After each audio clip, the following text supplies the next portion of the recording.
Alors, résumé, à l'issue de ce chapitre, qu'est-ce qu'il faut connaître?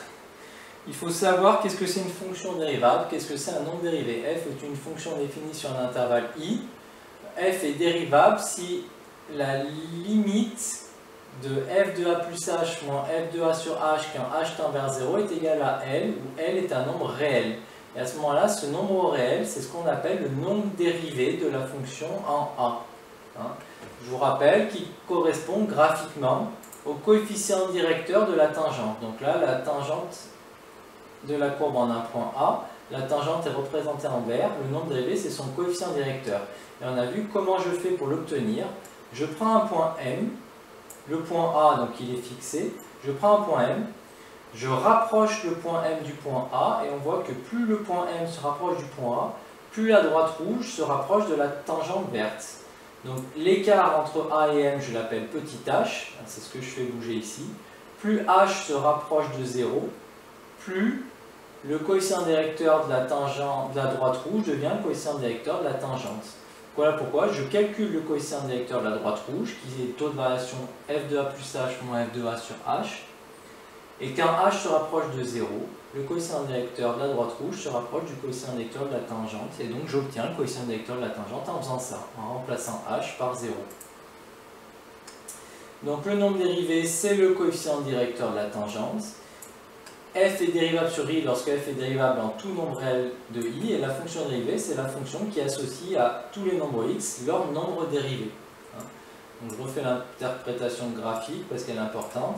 Si f est dérivable en a, la droite qui passe par le point A est de pente f' de a, c'est ce qu'on appelle la tangente.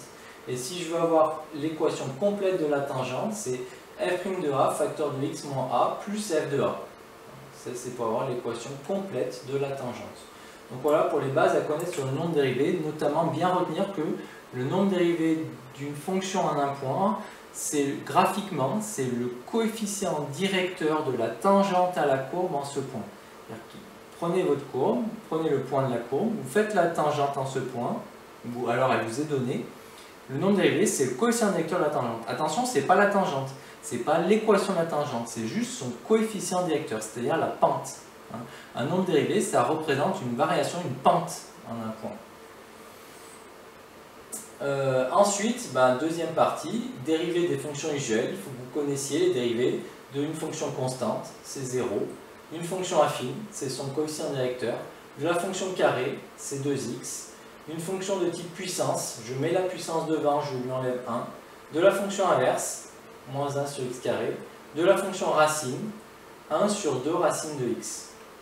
Donc, tableau à connaître par cœur. Les fonctions, leurs dérivées, où elles sont définies, où elles sont dérivables. Et même chose pour les fonctions usuelles, donc les formules à appliquer quand je veux dériver des sommes, des produits, des quotients de fonctions. La dérivée d'une somme, c'est la somme des dérivées, dérivée de u plus v, u' plus v', pas de souci. Quand je multiplie par un réel la dérivée, je garde le réel, je dérive la fonction, dérivée de k fois u'. Attention, par contre, les pièges sont là, dérivée du produit, c'est pas le produit des dérivés, dérivé de u fois v, c'est u'v plus uv'. Même chose pour un quotient, dérivé de u sur v, c'est u'v moins uv' sur v carré. Cas particulier de l'inverse d'une fonction, dérivé de 1 sur v, moins v' sur v carré. Attention, à chaque fois, il faut que ce soit défini, donc que le quotient, le dénominateur, ne soit pas égal à 0.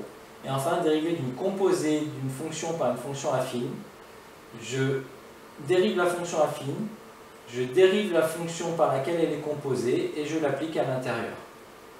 Propriété pour laquelle il faut s'entraîner, peut-être moins simple. Là, attention, ça peut avoir l'air compliqué, mais c'est juste des formules à appliquer. Donc ne paniquez pas, apprenez et appliquez les formules, entraînez-vous. Il n'y a pas de raison que ça se passe mal. Et encore une fois, donc faites bien ces exos d'entraînement, d'autonomie. Donc, étudier la dérivée d'un point, comment on fait, coefficient, déterminer l'équation de la tangente, calculer la dérivée d'une fonction polynôme, calculer la dérivée d'un produit, calculer la dérivée d'un quotient.